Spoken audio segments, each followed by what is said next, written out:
Data migration అనేది ఒక system, నిల్వ పరికరం లేదా ఫార్మాట్ నుండి మరొకదానికి డేటాను బదిలీ చేసే ప్రక్రియ. ఈ ప్రక్రియ తరచుగా అప్గ్రేడ్లు, కన్సాలిడేషన్లు లేదా డేటా సిస్టమ్ల రీలొకేషన్ల సమయంలో చేపట్టబడుతుంది. డేటా మైగ్రేషన్ యొక్క ప్రధాన రకాలు ఉన్నాయి. Storage migration, database migration, application migration, cloud migration. Storage migration service స్టోరేజీని విండోస్ సర్వర్కి లేదా అజూర్కి తరలించడాన్ని సులభతరం చేస్తుంది. ఇది విండోస్, లినక్స్ మరియు నెటాప్సిఫ్ సర్వర్లలో డేటాను ఇన్వెంటరీ చేసే గ్రాఫికల్ టూల్ను అందిస్తుంది మరియు డేటాను కొత్త సర్వర్లకు లేదా అజూర్ వర్చువల్ మిషన్లకు బదిలీ చేస్తుంది. స్టోరేజ్ మైగ్రేషన్ సర్వీస్ సర్వర్ యొక్క గుర్తింపును డెస్టినేషన్ సర్వర్కు బదిలీ చేసే ఎంపికను కూడా అందిస్తుంది, తద్వారా యాప్లు మరియు వినియోగదారులు లింక్లు లేదా మార్గాలను మార్చకుండా తమ డేటాను యాక్సెస్ చేయగలరు. స్టోరేజ్ మైగ్రేషన్ సేవను ఎందుకు ఉపయోగించాలి? మీరు కొత్త హార్డ్వేర్ లేదా వర్చువల్ మెషిన్లకు తరలించాలనుకుంటున్న సర్వర్ లేదా బహుళ సర్వర్లను కలిగి ఉన్నందున స్టోరేజ్ మైగ్రేషన్ సేవను ఉపయోగించండి. స్టోరేజ్ మైగ్రేషన్ సర్వీస్ కింది వాటిని చేయడం ద్వారా సహాయం చేయడానికి రూపొందించబడింది. పనులు: ఇన్వెంటరీ, బహుళ సర్వర్లు మరియు వాటి డేటా. మూల సర్వర్ల నుండి ఫైళ్లు, ఫైల్ షేర్లు మరియు భద్రతా కాన్ఫిగరేషన్ను వేగంగా బదిలీ చేయండి. ఐచ్ఛికంగా సోర్స్ సర్వర్ల గుర్తింపును స్వాధీనం చేసుకోండి, దీనిని కూడా అంటారు. తగ్గించడం, తద్వారా వినియోగదారులు మరియు యాప్లు దేనిని మార్చాల్సిన అవసరం లేదు. ఇప్పటికే ఉన్న డేటాను యాక్సెస్ చేయండి. Windows admin centre user interface నుండి ఒకటి లేదా బహుళ మైగ్రేషన్లను నిర్వహించండి. డేటాబేస్ మైగ్రేషన్ అనేది మూలాధార డేటాబేస్ నుండి డేటాబేస్ మైగ్రేషన్ సాధనాల ద్వారా లక్ష్య డేటాబేస్కు డేటాను తరలించడాన్ని సూచిస్తుంది. మైగ్రేషన్ ప్రక్రియ పూర్తయినప్పుడు మూలం డేటాబేస్ నుండి డేటాసెట్ పూర్తిగా లక్ష్య డేటాబేస్లో ఉంటుంది, తరచుగా పునర్నిర్మించిన రూపంలో ఉంటుంది. డేటాబేస్ మైగ్రేషన్ ఎలా పనిచేస్తుంది? బాగా రూపొందించబడిన డేటాబేస్ మైగ్రేషన్కు బహుళ దశలు మరియు తరచుగా సంక్లిష్ట డేటా పరివర్తనలు అవసరం. డేటా మైగ్రేషన్ ప్రాజెక్ట్ యొక్క సాధారణ దశలలో డేటా ఆడిట్, డేటాబేస్ స్కీమా కన్వర్షన్లు, పనితీరు మరియు functional tuning, post migration testing మరియు మరిన్ని ఉంటాయి.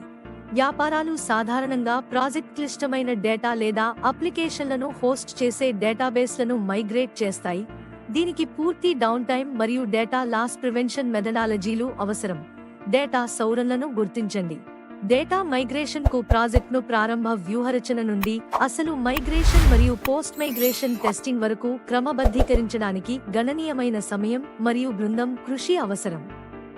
విజయవంతమైన మైగ్రేషన్ ప్రక్రియకు తరచుగా నవీకరించబడిన డేటాను కొత్త సిస్టమ్ కోసం సిద్ధం చేయడానికి బృందాలు రీఫార్మాట్ చేయడం అవసరం.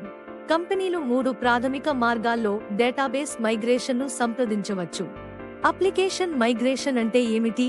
అప్లికేషన్ మైగ్రేషన్ అనేది సాఫ్ట్వేర్ అప్లికేషన్ను ఒక కంప్యూటింగ్ ఎన్విరాన్మెంట్ నుండి మరొక దానికి తరలించే ప్రక్రియ.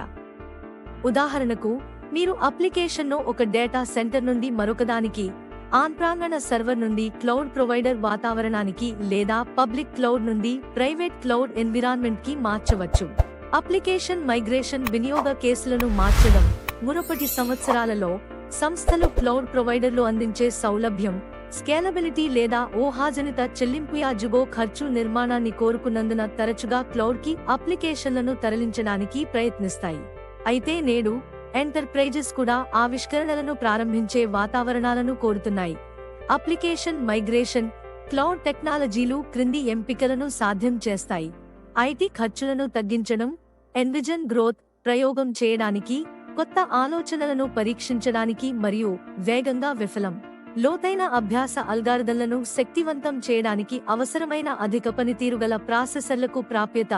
మార్పులను త్వరగా అమలు చేయడం ద్వారా కస్టమర్ల డిజిటల్ అనుభవాలను వేగంగా మెరుగుపరచడానికి డెవలప్మెంట్ బృందాలను అనుమతించే కంటైనరైజ్డ్ అప్లికేషన్లకు యాక్సెస్. చాలా సందర్భాలలో కంటైనరైజేషన్ వంటి క్లౌడ్ స్నేహపూర్వక సాంకేతికతలు వినియోగదారులకు వారు భర్తీ చేయగల వర్చువల్ మెషిన్ల కంటే మెరుగైన అనుభవాలను అందించడం సాధ్యం చేస్తాయి.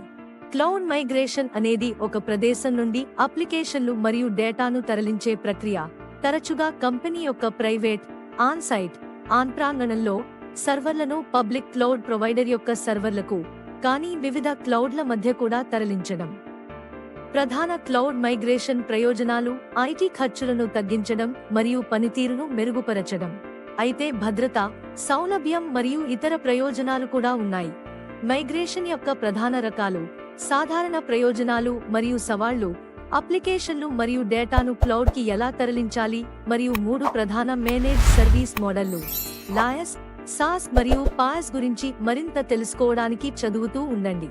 నిర్వహించబడే సేవా నమూనాలు: మీరు క్లౌడ్ మైగ్రేషన్ను పరిశోధిస్తున్నప్పుడు మీరు లాయస్, పాస్ మరియు సాస్ అనే పదాలను చూసే మంచి అవకాశం ఉంది. ఈ నిబంధనలు అనేక టెక్ మరియు క్లౌడ్ ప్రొవైడర్ల ద్వారా అందుబాటులో ఉండే వివిధ స్థాయిల నిర్వహణ సేవలను సూచిస్తాయి. డేటా వాల్యూమ్, నెట్వర్క్ బ్యాండ్విడ్త్, వలస సాధనాలు, డేటా సంక్లిష్టత, మూలం మరియు గమ్య వ్యవస్థలు, డేటా నాణ్యత, వలస వ్యూహం. డేటా పరిమాణం అనేది సంస్థ విశ్లేషించి ప్రాసెస్ చేయడానికి సేకరించిన డేటా సెట్ల పరిమాణాన్ని సూచిస్తుంది. నేటి సాంకేతికతలో ఈ డేటా సెట్లు టెరాబైట్లు మరియు పెటాబైట్ల వంటి పెద్ద సైజు బైట్లపై నెట్టడం తరచుగా కనిపిస్తుంది. సాంప్రదాయ నిల్వ మరియు ప్రాసెసింగ్ సామర్థ్యాలతో పోలిస్తే డేటా యొక్క పెద్ద వాల్యూమ్కు సాధారణంగా విభిన్నమైన ప్రాసెసింగ్ సాంకేతికతలు అవసరం. కేవలం బిగ్ డేటాలోని డేటా సెట్లను సాధారణ ల్యాప్టాప్ లేదా డెస్క్టాప్ ప్రాసెసర్తో ప్రాసెస్ చేయడం సాధ్యం కాదు, ఎందుకంటే వాల్యూమ్ చాలా పెద్దది. ప్రస్తుత మరియు చారిత్రక డేటా రెండింటి నుండి ఒక సంస్థ వినియోగదారు కస్టమర్పై మరింత సమగ్ర వీక్షణను కలిగి ఉన్నందున పెద్ద మొత్తంలో డేటా సంస్థలకు ప్రయోజనకరంగా ఉంటుంది. వారు మరింత అంతర్దృష్టిని సేకరించగలరు. ఇది క్రమంగా ఆ వినియోగదారు కస్టమర్ సంబంధాలను పొందడం, నిలుపుకోవడం, వృద్ధి చేయడం మరియు నిర్వహించడం వంటి వాటి విషయంలో వ్యాపారాలను మెరుగైన నిర్ణయాలు తీసుకోవడానికి అనుమతిస్తుంది.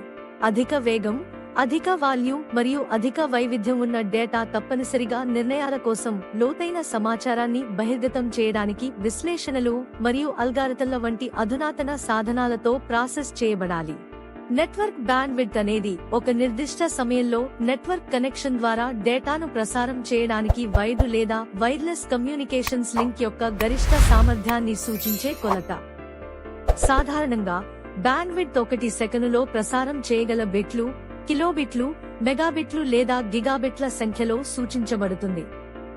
సామర్థ్యానికి పర్యాయపదంగా బ్యాండ్విడ్త్ డేటా బదిలీ రేటును వివరిస్తుంది. బ్యాండ్విడ్త్ అనేది నెట్వర్క్ వేగం యొక్క కొలత కాదు, ఒక సాధారణ అపోహ. డేటా మైగ్రేషన్ సాధనాలు ఏమిటి? డేటా మైగ్రేషన్ సాధనాలు డేటాను ఒక నిల్వ సిస్టమ్ నుండి మరొకదానికి తరలించడానికి ఉపయోగించబడతాయి. డేటాను ఎంచుకోవడం, సిద్ధం చేయడం, సంగ్రహించడం మరియు రూపాంతరం చేయడం ద్వారా దాని కొత్త నిల్వ స్థానానికి అనుకూలంగా ఉండేలా వారు దీన్ని చేస్తారు. ఈ ప్రక్రియను డేటా మైగ్రేషన్ అంటారు మరియు ఉపయోగించిన సాధనాలు డేటా కదలికను సాధ్యం చేస్తాయి. ఒక సాధారణ చర్చ అనేది data integration versus ETL, extract, transform, load. వీటి మధ్య ప్రాథమిక వ్యత్యాసం ఏమిటంటే డేటా ఇంటిగ్రేషన్ అనేది కంపెనీ సిస్టమ్ ఆర్కిటెక్చర్లో శాశ్వత భాగం. ఇది వివిధ వనరుల మధ్య డేటా ప్రవాహాలను అలాగే ఉంచుతుంది మరియు సులభతరం చేస్తుంది. మరోవైపు ETL సాధనం సాధారణంగా ఒకే వలస కోసం ఉపయోగించబడుతుంది. డేటా సంక్లిష్టత లేదా డేటా ఎంత క్లిష్టంగా ఉందో కొలమానం విభిన్న మూలాల నుండి పెద్ద డేటా సెట్లను వివరిస్తుంది మరియు ప్రాసెస్ చేయడానికి చాలా వనరులు అవసరం. తరచుగా సంక్లిష్ట డేటా అనేక మూలాల నుండి వస్తుంది, ప్రతి ఒక్కటి విభిన్న నిర్మాణం, పరిమాణం, ప్రశ్న భాష మరియు రకాన్ని కలిగి ఉంటుంది. ఇతర విభిన్న రకాల డేటా సరళమైన, పెద్ద మరియు వైవిధ్యభరితమైన, సంక్లిష్ట డేటాను పెద్ద డేటా మరియు విభిన్న డేటా కలయికగా వర్ణించవచ్చు. వ్యాపారాలు పెద్ద మొత్తంలో డేటాను సేకరించడానికి, నిల్వ చేయడానికి మరియు యాక్సెస్ చేయడానికి అనుమతించే సాంకేతిక పురోగతులు సంక్లిష్ట డేటా లభ్యతకు దారితీస్తాయి. ఇది వ్యాపారం యొక్క సాధారణ కార్యకలాపాల సమయంలో మరియు బాహ్యంగా అంతర్గతంగా సేకరించబడుతుంది. డేటా పరిమాణంతో పాటు నేటి డేటా తరచుగా విభిన్నంగా ఉంటుంది మరియు ఇకపై స్ప్రెడ్షీట్లకు మాత్రమే పరిమితం కాదు. Machine data, social network data లేదా ఇంటర్నెట్ ఆఫ్ థింగ్స్ ద్వారా రూపొందించబడిన డేటా వంటి వివిధ ఆటోమేటెడ్ సిస్టంలు పెద్ద మొత్తంలో స్ట్రక్చర్డ్ లేదా సెమీ స్ట్రక్చర్డ్ డేటాను ఉత్పత్తి చేస్తాయి. డేటా సంక్లిష్టత లేదా డేటా ఎంత క్లిష్టంగా ఉందో కొలమానం విభిన్న మూలాల నుండి పెద్ద డేటా సెట్లను వివరిస్తుంది మరియు ప్రాసెస్ చేయడానికి చాలా వనరులు అవసరం. తరచుగా సంక్లిష్ట డేటా అనేక మూలాల నుండి వస్తుంది, ప్రతి ఒక్కటి విభిన్న నిర్మాణం, పరిమాణం, ప్రశ్న భాష మరియు రకాన్ని కలిగి ఉంటుంది. ఇతర విభిన్న రకాల డేటా సరళమైన